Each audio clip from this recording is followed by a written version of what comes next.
There's a certain logical fallacy which lately I've been noticing more and more, which no one else seems to be mentioning.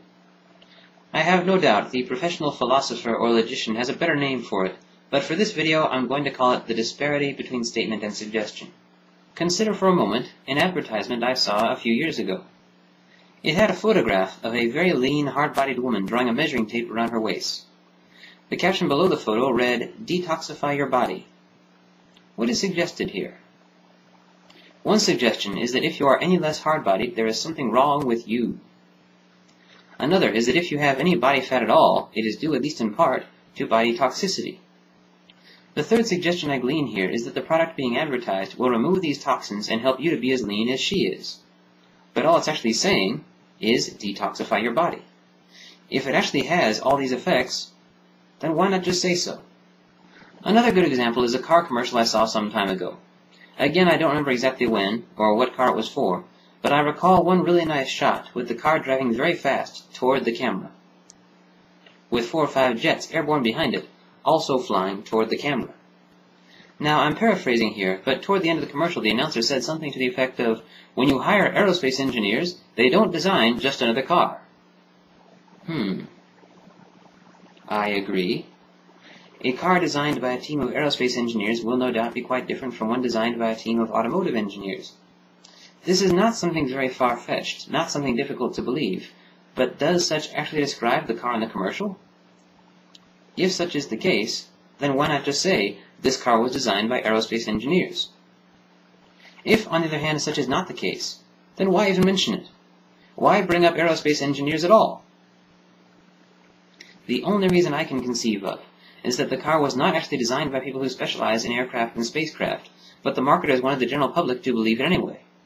Of course, sometimes, emphasis on the sometimes, one can be taken to court for false statements in advertising, but not for false suggestions.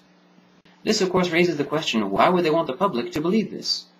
Well, unfortunately, the general public tends not to give this sort of thing much thought, tends not to have this area of reasoning very explored, and so tends to be very receptive to other suggestions within this commercial.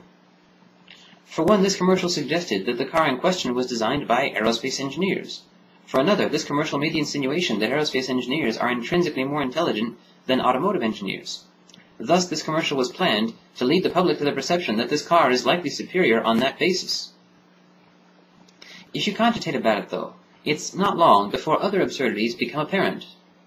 Consider, what if you find yourself accidentally locked out of your house due to a malfunction with the lock?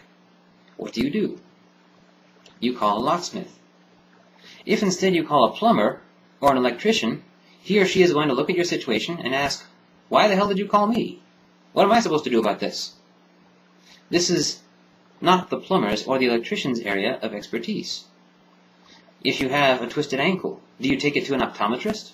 Of course not, for the same reason. Odds are that the average plumber is better at plumbing than the average non-plumber. Odds are that the average neurologist is better at neurology than the average non-neurologist. Why, then, are we more receptive to the notion that the aerospace engineer is better at automotive engineering than the automotive engineer is? This is not only a quantitatively comparable absurdity, it's the very same one. So the next time you see a pitch of some kind which seems to promise incredible results, bear this in mind. Ask yourself, is the promise embodied in what is actually said, or merely in what is suggested? If it's the latter case, then ask yourself why. In each case, ask yourself if the promise is really all it seems at first glance. Oh, and one more thing. The examples I cited here were each in commerce, but this is also found in politics. The logical fallacy abounds anywhere one party is in a position to benefit from the manipulation of another. Does anyone else know of examples of this phenomenon?